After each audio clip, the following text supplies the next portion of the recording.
तो gate exam पर based next question को मैं सॉल्व करता हूं। ये क्वेश्चन पूछा था गेट 2003 में, जिसकी मार्किंग है 2 मार्क्स। तो क्वेश्चन में क्या कह रहा है, consider the NFA comma M shown below. ठीक है, मीन्स हमारे पास एक नॉन डिटर्मिनिस्टिक फाइनाइट मशीन है जिसका नाम दिया गया है M। उसके बाद let the language accepted by M be L। इस मशीन के करस्पॉन्डिंग जो लैंग्वेज एक्सेप्ट हो रहा है उसको नाम दे दिया है L। Then let L1 be the language accepted by NFA M1 obtained by changing the accepting state of M to a non-accepting state and by changing the non-accepting states of M to accepting states. Then which of the following statements is true? And हमारे पास given 4 options है। ये question पूछा था 2 marks में। तो question में इसने क्या कहा है, क्वेश्चन में इसने ये कहा है कि एक जो हमारे पास मशीन गिवन है इसका नाम है M, इसके करस्पॉन्डिंग जो लैंग्वेज एक्सेप्ट हो रही है उसका नाम है L।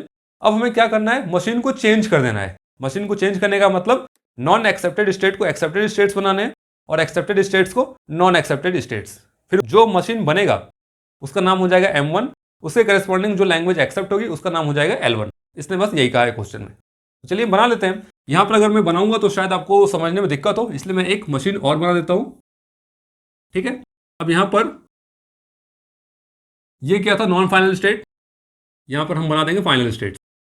उसके बाद ये भी हमारा क्या था, यहाँ पर नॉन फाइनल, यहाँ पे आके ये बन गया फाइनल। यहाँ फाइनल था, डेट मीन्स यहाँ पे आके ये बन गया नॉन फाइनल।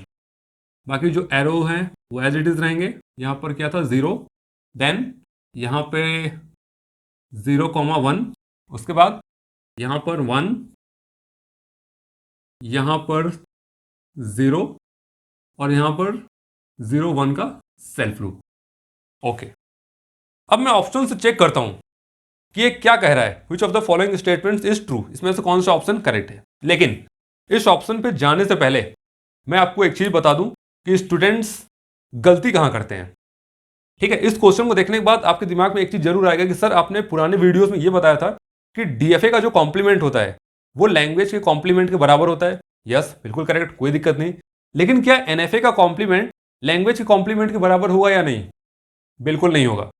ठीक है, इस पॉइंट को आप बिल्कुल नोट कर लेना, क्योंकि गलत जो होने के चांसेस है ना, गलती बस यहीं पर होती है। तो मैं यहां पर लिख रहा हूं नोट पॉइंट। क्या लिख रहा हूं, NFA का जो कॉम्प्लीमेंट होगा, NFA का जो कॉम्प्लीमेंट होगा वो लैंग्वेज के कॉम्प्लीमेंट के बराबर कभी होता ही नहीं है। ठीक है, कभी नहीं होता, इसको बिल्कुल आप ध्यान में रखना। सिर्फ DFA का जो कॉम्प्लीमेंट होगा वो लैंग्वेज के कॉम्प्लीमेंट के बराबर होता है, लेकिन NFA का जो कॉम्प्लीमेंट होगा वो लैंग्वेज के कॉम्प्लीमेंट के बराबर होगा नहीं। आप इसी एग्जांपल से चेक कर लो। ये देखिए, यहाँ पर 1 एक्सेप्ट हो रहा था, यहाँ पर क्या 1 यहाँ भी एक्सेप्ट हो रहा है, 1 यहाँ भी एक्सेप्ट हो रहा है। किस चीज का कॉम्प्लीमेंट, कॉम्प्लीमेंट कोई मतलब ही नहीं निकल रहा है। ठीक है, तो NFA का जो कॉम्प्लीमेंट होगा वो लैंग्वेज के कॉम्प्लीमेंट के बराबर नहीं होता। अब ऑप्शन 1 को चेक करते हैं। Option A, L1 equal to 0,1 star minus L।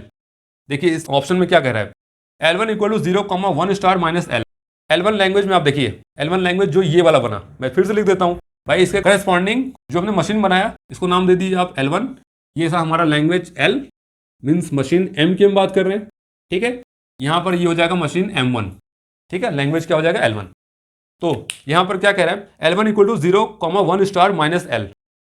L1 में आप देखो, L1 में क्या हो रहा है, L1 में 1 यहां भी एक्सेप्ट हो रहा है, 1 यहां भी एक्सेप्ट हो रहा है। ठीक है, और L लैंग्वेज में भी 1 यहां पर एक्सेप्ट हो रहा था। क्या मतलब कॉम्प्लीमेंट निकालने का, कोई मतलब ही नहीं निकला। डेट मीन्स अगर भाई L1 में यहां पर 1 एक्सेप्ट हो रहा है तो L में भी क्या हो रहा है, 1 यहां पर एक्सेप्ट हो रहा है, तो ये कॉम्प्लीमेंट तो हुआ नहीं। डेट मीन्स ये क्या हो जाएगा हमारा ऑप्शन रॉन्ग, ये हो गया गलत।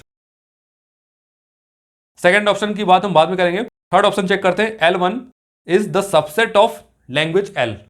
अब L1 लैंग्वेज की हम बात करें तो L1 लैंग्वेज में आप देखिए स्टार्टिंग में क्या एक्सेप्ट हो रहा है, एप्सिलॉन। डेट मीन्स अगर हम इसकी बात करें तो यहां पर एप्सिलॉन एक्सेप्ट हो रहा है। उसके बाद क्या है, सबसेट। ये L लैंग्वेज की हम बात करें, यहां पर क्या एप्सिलॉन एक्सेप्ट हो रहा है, नहीं, यहां पर एप्सिलॉन एक्सेप्ट नहीं हो रहा है। डेट मीन्स हम क्या बोल सकते हैं, L1 लैंग्वेज छोटा है किससे, लैंग्वेज L से। डेट मीन्स ये ऑप्शन में क्या हो गया हमारा गलत। डी ऑप्शन को चेक करें, L1 इक्वल टू L लिखा है, L1 equal to L, L1 language में हमारा एप्सिलॉन क्या हो रहा है, एक्सेप्ट हो रहा है, ठीक है, और L लैंग्वेज में हमारे पास एप्सिलॉन एक्सेप्ट नहीं हो रहा है, यहाँ पर एप्सिलॉन एक्सेप्ट नहीं हो रहा है। डेट मीन्स क्या ये इसके इक्वल है? नहीं, ये इसके इक्वल है ही नहीं। डेट मीन्स ये क्या हो गया, ये ऑप्शन भी हो गया गलत। उसके अलावा बचा ऑप्शन बी, क्या कह रहा है, L1 equal to 0,1 star, 0,1 star, yes 0,1 star क्या हो रहा है, एक्सेप्ट हो रहा है, यहाँ पर भी एक्सेप्ट हो रहा है। डेट मीन्स ऑप्शन बी क्या हो जाएगा हमारा करेक्ट ऑप्शन, ठीक है। और क्वेश्चन की मार्किंग क्या है, 2 मार्क्स। 2 मार्क्स के क्वेश्चन जनरली थोड़ा सा दिमाग लगाने वाले टाइप के क्वेश्चंस होते हैं, तो आपको थोड़ा सा दिमाग कुछ ऐसा लगाना है।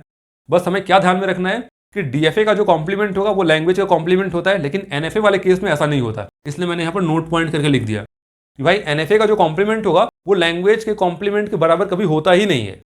बस हमें ये चीज ध्यान में रखना है। और क्वेश्चन में क्या कह रहा है, आप एक एक लाइन वाइज लाइन उसको चेक करिए, आपको मालूम चल जाएगा करेक्ट आंसर क्या है, ठीक है। ये क्वेश्चन पूछा था गेट 2003 में। तो इस वीडियो में बस इतना ही। नेक्स्ट वीडियो में कुछ और question based on finite automata आपके सामने लेके आऊंगा। Thank you.